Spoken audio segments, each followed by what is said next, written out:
Thank you for being with us today. The Greater Arden Chamber of Commerce would like to welcome you to this community briefing to share with you the current status of our business and residential community during these difficult and challenging times, and what our local law enforcement plans to do. I'm Elizabeth Graham, the board president of the Greater Arden Chamber, and I would like to thank Rich Desmond, a member of our community, for facilitating this briefing. I would also like to welcome Captain James Barnes, the commander of the Sacramento Sheriff's North Division, to this briefing. We will be taking some questions via the conference chat after Captain James has addressed the group. Thank you, Captain James, for being here with us today. Thank you for having me. You want me to go ahead and get going?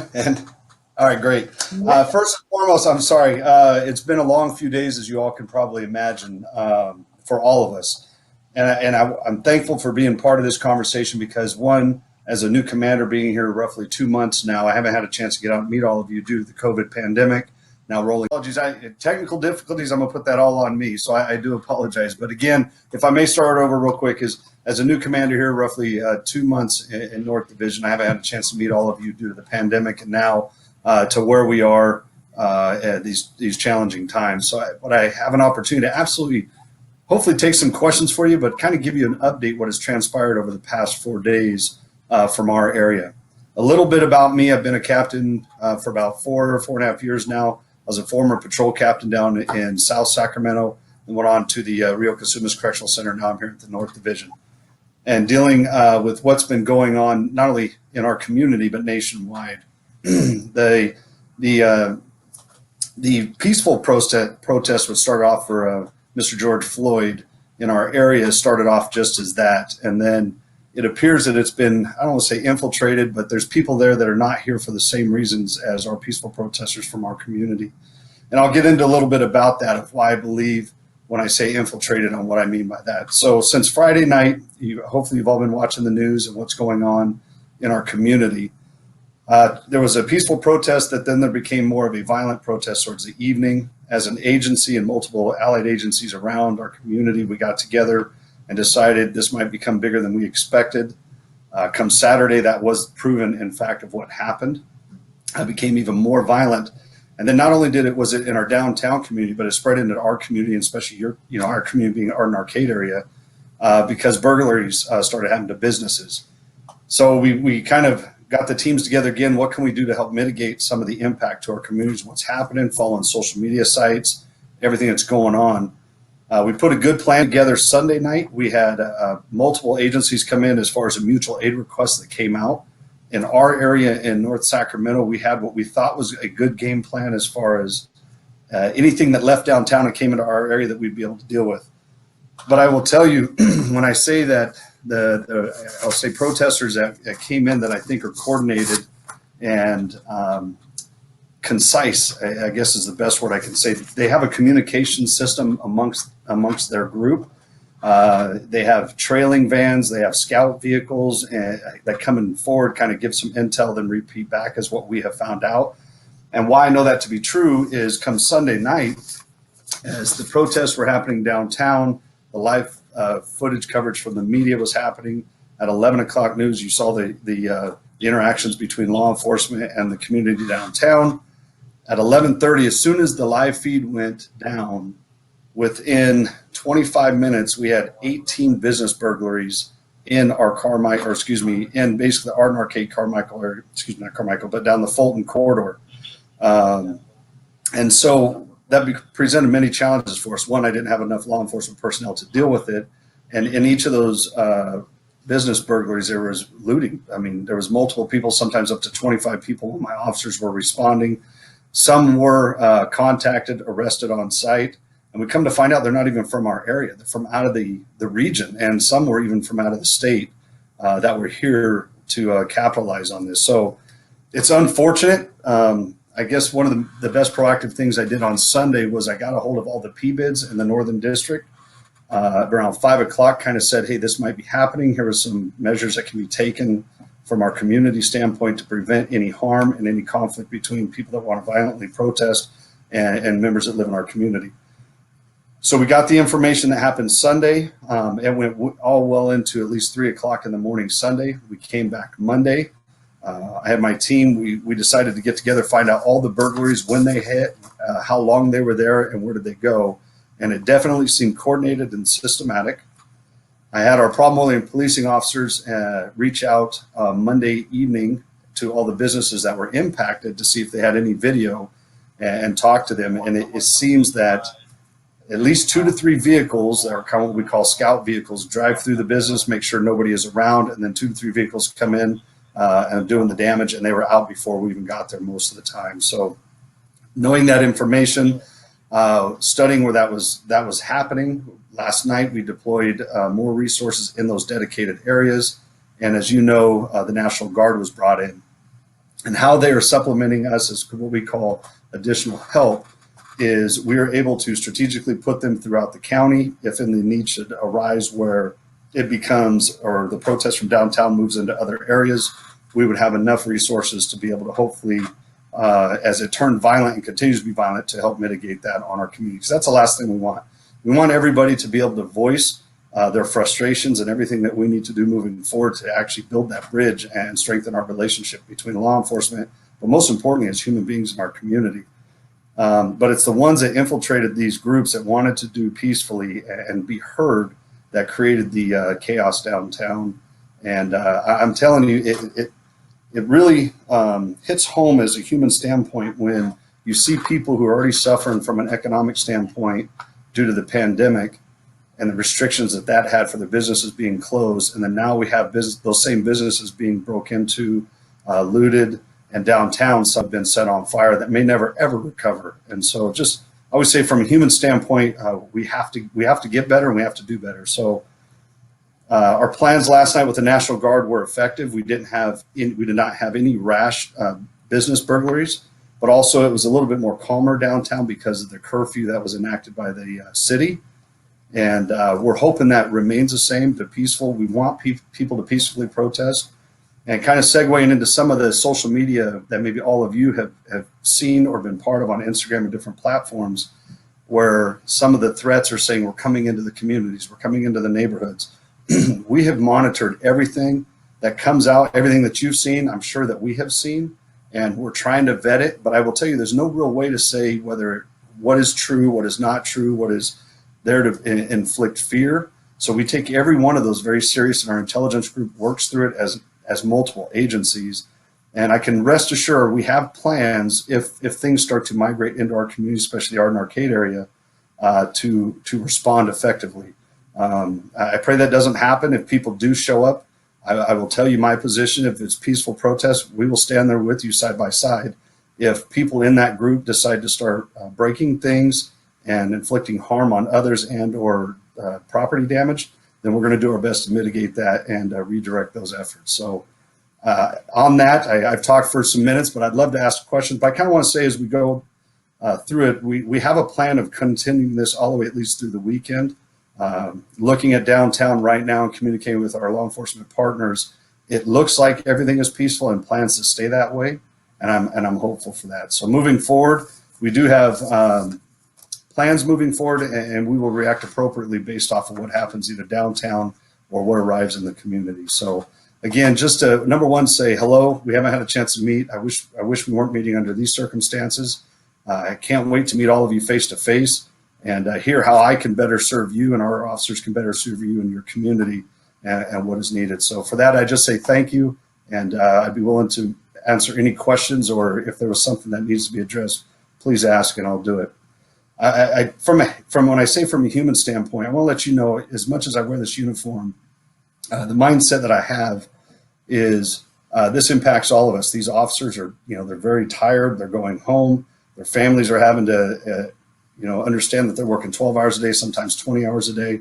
And so if it's within you and you feel the need, if you see them, say thank you, because when I watch our teams walk in and as tired as they are, and they're seeing the impact it's hitting the communities, when businesses are getting broke into, but it's happening so fast they can't respond and stop it, to see them come in and is upset about that, it's real, and that's a human side of what we do. So again, thank you. Thank you, James. as the chamber president, I have such a love for our community.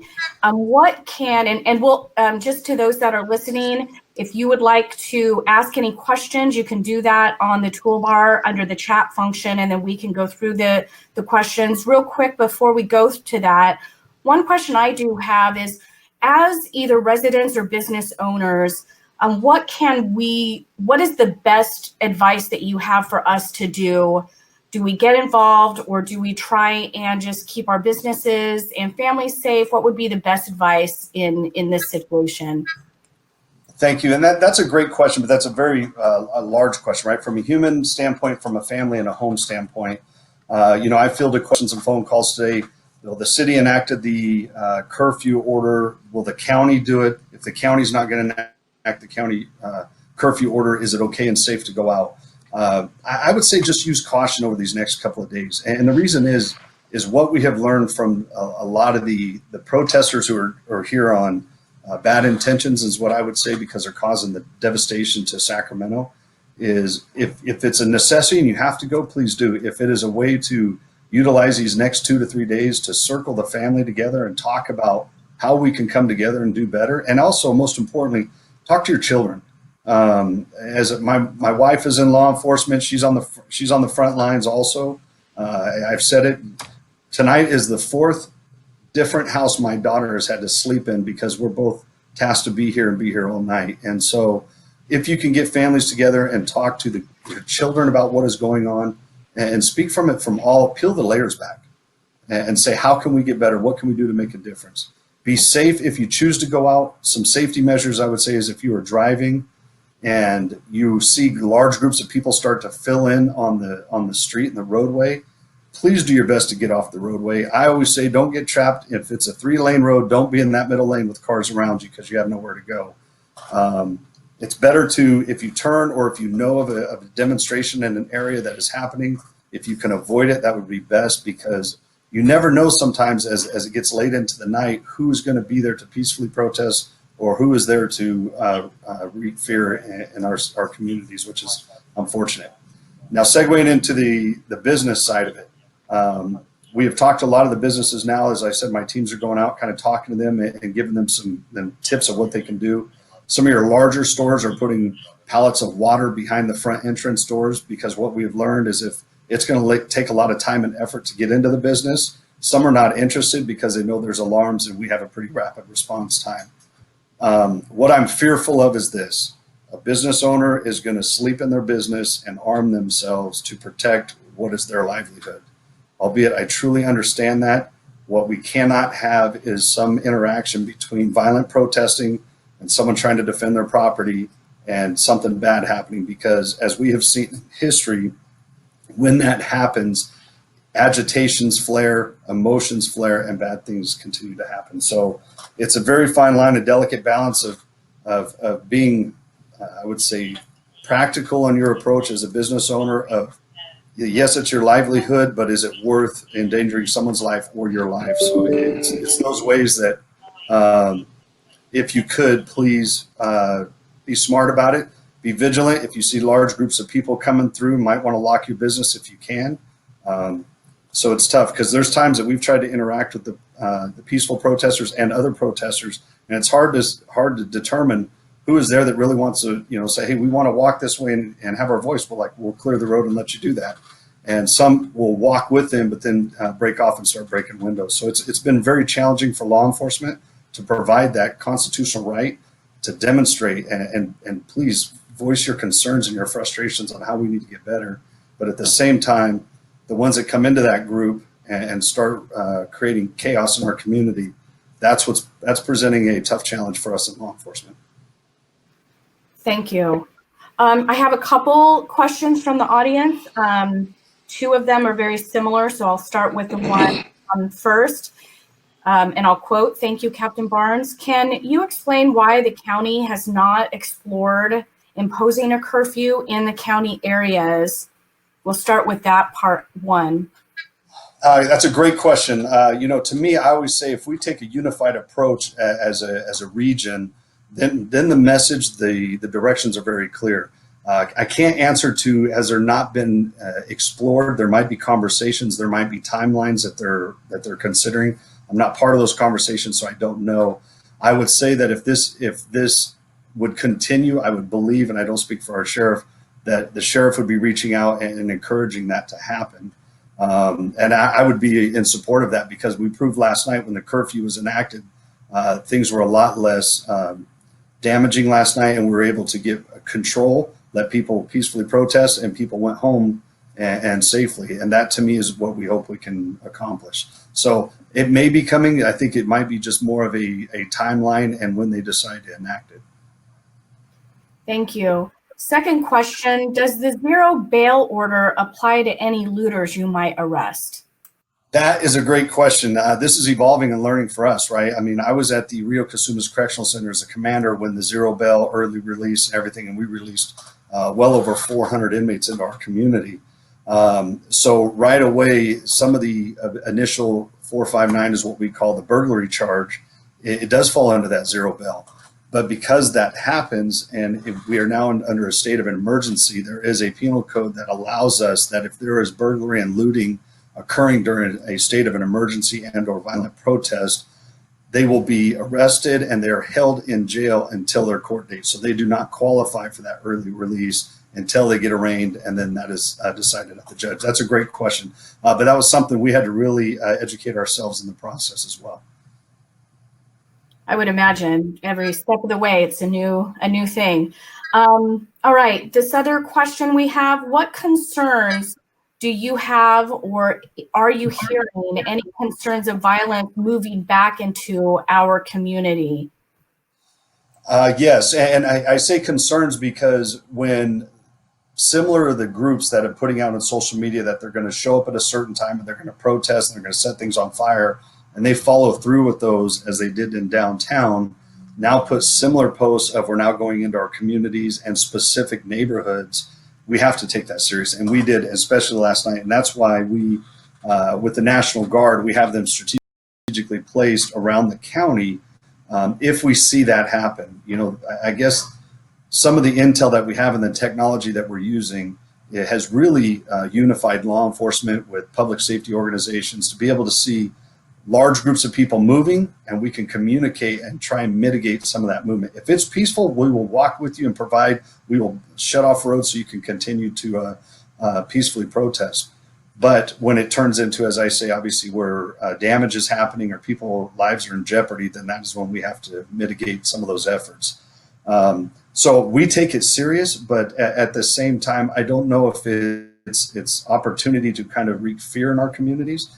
But I will tell you this is new. Over the protests I've been a part of over my career, I have not seen this, or even over social media, where now there's been specific neighborhoods identified as where they want to show up to protest. So because it's new, because the same groups have put the same information out before and followed through downtown, we do take it serious. But you have my word, especially in the Arden Arcade and the North Division.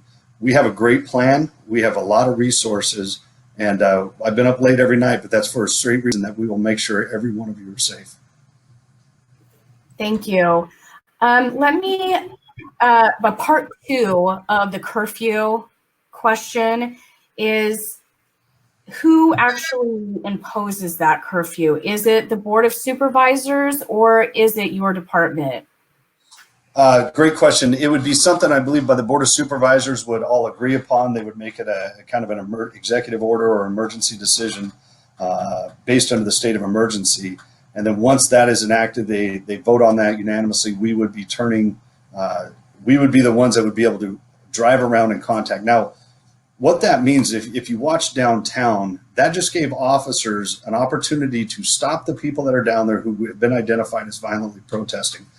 Remember, we have cameras everywhere. We're trying to, see the movement. So if we see a group of people, we go over and someone has been identified as throwing things at law enforcement or throwing things at windows, that gives us an opportunity to say, okay, you're not here peacefully. We need to let you go. You are detained. You get a citation for that. And others may be contacted and they may have a legitimate reason for why they're downtown, right? It's business. If it comes into the county, maybe the same way. I have a business owner. I'm coming to this establishment to get supplies and I'm going home. you will not be cited and taken to the location to be cited and released. So that's how it's at right now. It's selective. It's not running and stopping everybody and issuing citations to everybody. It's more of identifying the people who are here for ill intentions. So that's a great question. Another question. Social media is being used to disseminate logistical information, and I'm sure you have staff assigned to tracking it. If someone, a community member, were to see something that is disturbing, would you want this to be reported via the standard non-emergency number? Yeah, if there's something that, we'd like to think we have eyes everywhere on social media and we're as connected, but if there are people who are far more intelligent than me that understand how to navigate those platforms better than I. So if you have something that is definitely concerning, please feel free to reach out. You can go online, report it as what we call if you go to SSD Web, there's a web tip, and you can actually click the link, and that we have intel officers working around the clock right now for things very similar to that. We'll immediately send it to the team and start working it to find out where it came from and see if there's any legitimacy to it. So again, I love that people who love social media know how to navigate it better than I, because once we figure out how to use that, we'll be able to get far in front of this. So I think it was John Hoffman who did that. Thank you very much for that one. Is the National Guard in the Arden Arcade neighborhood to protect our citizens and businesses? I will tell you this, and please, I don't want to act like I'm staying off the fence on this one. I'm very confident in what we have in our immediate region to respond if the need should arise. Thank you. Are there any other questions from those of you that are on this call right now? I'll give it just a second in case there's anybody else that has any other questions. And I'm sure what we can also do, once we're done with this, we will have this recorded, and we can definitely add your link to this in case there are any additional questions that our community might have. I do have another question come in. This is the first time many people have met you. Will you commit to continue dialogue and engagement with the Arden Arcade community? Oh, absolutely. My intent when I was a commander in South is I got out and to meet as many people as I could, especially in the community, because a lot of the challenges are the same that we have, with homelessness and homeless transient, and then other blight issue type crimes. So I'm definitely interested to hear what is impacting the community. I'm not from the North area because I've always been a South area, either officer and as I climb through the ranks. Talking to the wonderful people here in the division, they've told me some of the challenges facing forward. We are looking at putting plans together. I do have some pretty, sometimes they think they're crazy ideas, but I call them innovative ideas on how we can approach things differently, that I think moving forward when the COVID restrictions lift, we can get back out in the communities and learn more from you. I would love to hear from you. I'd personally love to see you face to face. I think that's the best form of interaction, but if this is the platform we need to use, I'm definitely in. Thank you. One last clarity on the curfew question. You did mention that this should really come from the county, and to the group and whoever asked this question, we can definitely research this a little bit and make sure that we add that link on where you can support a curfew or make suggestions on a curfew. Do you suggest that that's the best route that our community goes to, or would you like them to reach out to you directly? As far as who would be the one to enact the curfew? Yeah, that's a great question. I would say get a hold of your county supervisors and just mention to them. It would have to be an order that comes from the county where it's upheld, because it's almost like a new violation where we now have something that we can cite. So it would have to be something that's enacted by the county supervisors, and then that would give us the authority to impose those, I would say restrictions, but to be able to detain people and cite them for the curfew issues if they're out beyond that time frame. So I would reach out to the Board of Supervisors and let them know that's something you're interested in doing. And maybe they may already say, we're already there, we're just waiting to meet. I'm not sure how that's going to work. All right. Looks like one last question. And for the group, as you know, you can we can move this conversation to the Greater Arden Chambers Facebook page. If you have any questions, we can definitely forward these to our officers, and we could be working with them as well. So one last question, and I know that a little bit of this was asked before, but what can we do and not do to help? Well, I would, if I could just ask, is be supportive. It's a saying that I learned from, I think, my iconic figures in law enforcement. Is in law enforcement, we say, you'll hear sometimes officers say, I've earned my badge because they went through a lengthy academy. It's rigorous and they get it. And the real reason is the community entrusts us with the badge, right? We really earn the badge when we successfully retire and have had a honorable career. For me, it's support the law enforcement, understand that what we saw back in Minnesota is something we are not trained in and we would not do, nor do I condone. So each agency throughout the nation have different training standards. And I can tell you right now, I'm confident not only in my officers here, but the sheriff's direction and his expectation of every personnel to conduct themselves above the line in the way we're trained. We are not trained to do what happened in Minnesota. So I would say support law enforcement if you can. Be vigilant. If you see something that just doesn't look right in your neighborhoods, please call us. And also be patient with the call takers, because understand during these trying times and all the social media information that's going on, they are absolutely swamped with calls. If you feel like you're not getting the service that you provide, let us know, and we will definitely can. But right now, understand that we are definitely in some trying times right now. All resources are being used and focused on what's going on around us. But most importantly, I would ask us all to have some real conversations with our families, with our neighbors, and really understand what we can do as human beings to do this. Because I've always said this, if you can look into someone's eyes and see into their heart, it doesn't matter where they came from or what color their skin is. That's the way I was raised by my mother. That's the way I conduct myself, and that's what I expect my officers to conduct themselves when they're out in the streets interacting with our community. Thank you so much, Captain Barnes. As I mentioned, we will definitely keep the conversation going on our Facebook page, and to the group. We will have direct access. You might not like that, but we'll definitely be sending anything that we see or any other additional questions. We do have to keep an open communication just as everything unfolds, and so many things really unknown for us, and most of us, I'm speaking really for myself, but really the uncertainty of what is going on is leaving us very anxious. So I definitely, on behalf of the Greater Arden Chamber, thank you for your time and your investment into our community and serving us and keeping us safe. So thank you for that. Thank you very much, everybody. Take care of yourselves. Hug your families a little bit tighter during these trying times, and let's have some real conversations with each other on how we can get better moving forward. So thank you for the opportunity. I look forward to meeting all of you in person and hear how we can better serve you. So thank you. All right. Thank you.